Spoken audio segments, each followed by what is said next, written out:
Hello, patrons! Today I'm giving you a new plugin called Purr-LoR or Purr Left and Right, and it's a plugin that will listen to the incoming signal of a stereo track. It's made from mastering this thing, and it will measure the energy between the left and the right channel, and if it's not the same energy, it will even that out and try to find the perfect phantom center. And when it does, a little LED will lit up and you hit lock and that's it. It looks like this.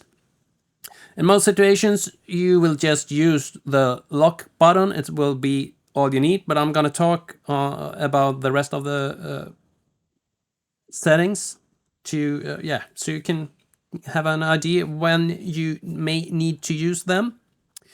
So let's demo this. Let's go to this window. We have a short drum and bass loop that has, as you can see in the waveform, the left channel is way louder than the right, about twice as loud. I'm gonna play this so you can hear how that sounds.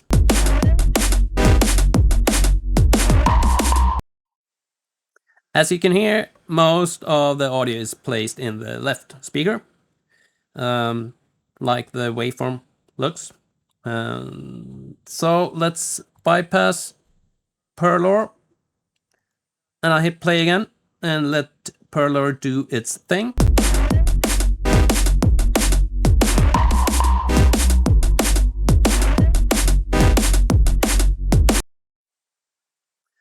And I've been playing a bit with this right now, so it actually had some of the measurements stored in memory. That's why it's so extremely quick in this situation. It's not normal.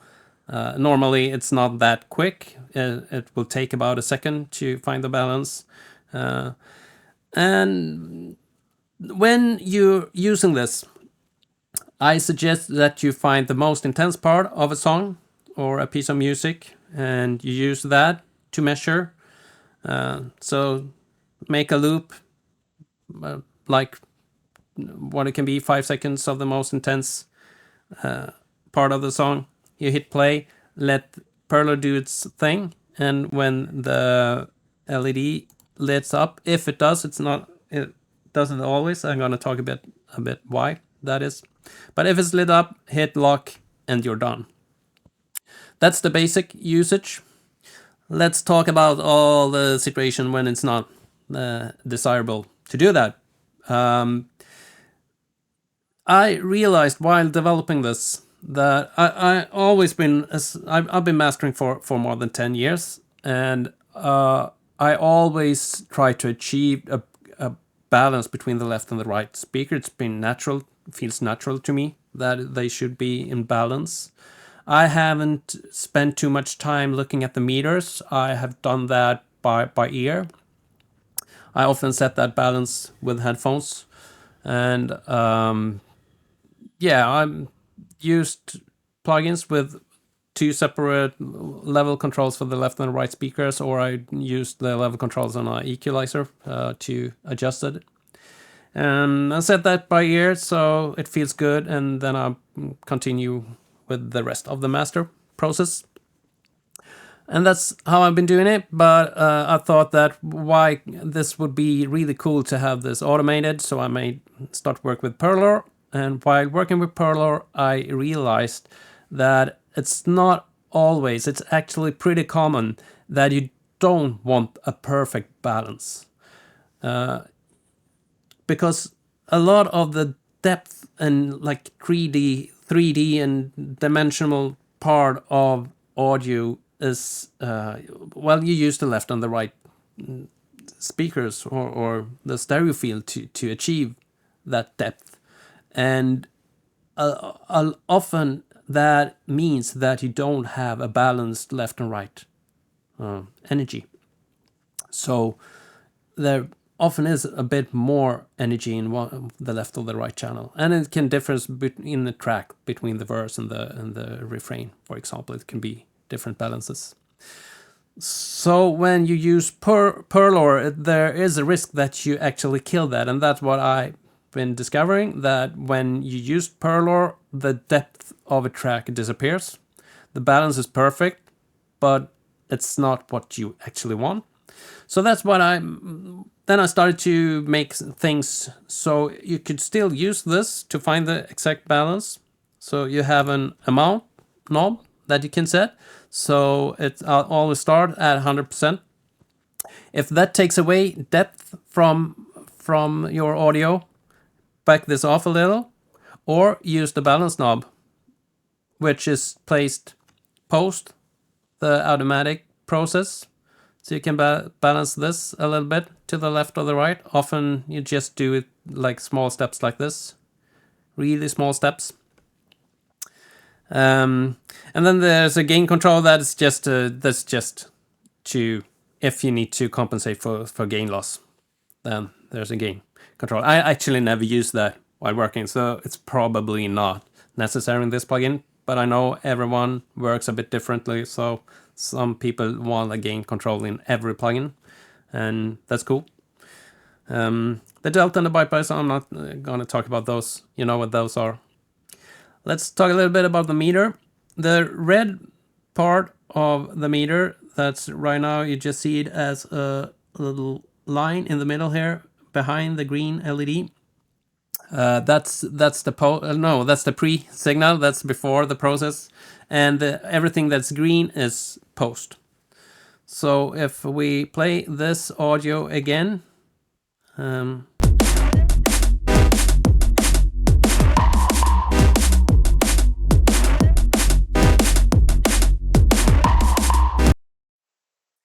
can see that the red is leaning towards the left, and the green is dead center. So those are, I think I mentioned everything. No, the speed control. Let's talk a bit about the speed control. It's actually not that necessary. I use the speed control almost in every situation. It sounds the best when you have it on the max position. It just works the best. It gets faster, but it's not that you notice it, because even if it doesn't just measure RMS, it measures peak values as well, and try to combine those, which means that even if you have a really slow time, it can still just jump to the other speaker. If there's a big hit of a tom or something in the right speaker, the level compensate, then it will try to level compensate that in the left speaker quite quickly. Why do I consider peaks when doing a process like this? That's because I discovered that it could be a really cool effect to use this in and not use the lock feature. Initially, it was always meant to lock. The first version I made of this locked it automatically when it find the perfect phantom center. But I removed that and made it manual because I realized that it's maybe it works like half of the times, but the half of the times you don't want that. You want to feel it, now it's right, and then you hit lock. So that's why it's manual. But you can run this a whole track and never hit lock. Just leave it like a effect plugin. It will do stuff to the stereo image and actually add dimensional feeling to the audio. And we can listen to what it does in delta mode, so you can hear that it's just not panning statically to one side. So let's do that. We release lock, and I start to play first so you can hear a couple of bars without delta, and then I'm gonna hit delta.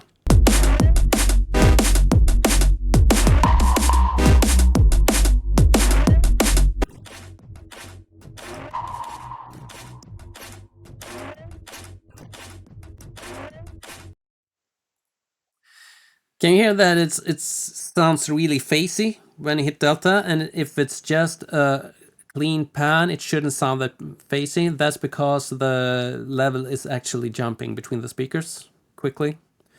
And this, with this audio, which actually is pretty similar in the left and the right channel, it still finds differences and adds life to the audio. One thing to consider though is that when you hit play, Purr-LoR always start at 0 position and slowly, it's like a dry wet control, that when it realizes now I get active, it starts at 100% dry. So if you have a track or a part of music that is not balanced and you use Purr-LoR, it will always, the first second or so will be the original audio. So you can't use it, you have to have that, take that into consideration. So perhaps you could use, maybe I should actually add that in a later version so that you had a balance control before all the rest of the processing, as well as a balance behind. I'm gonna do that, but not in this version. Just good to know. So I don't know what to tell you more about this. It's available right now for patrons, and yeah, it's there. Download it and have fun with it. You can use it both in, I made it for mastering, but you can use it with mixing if you have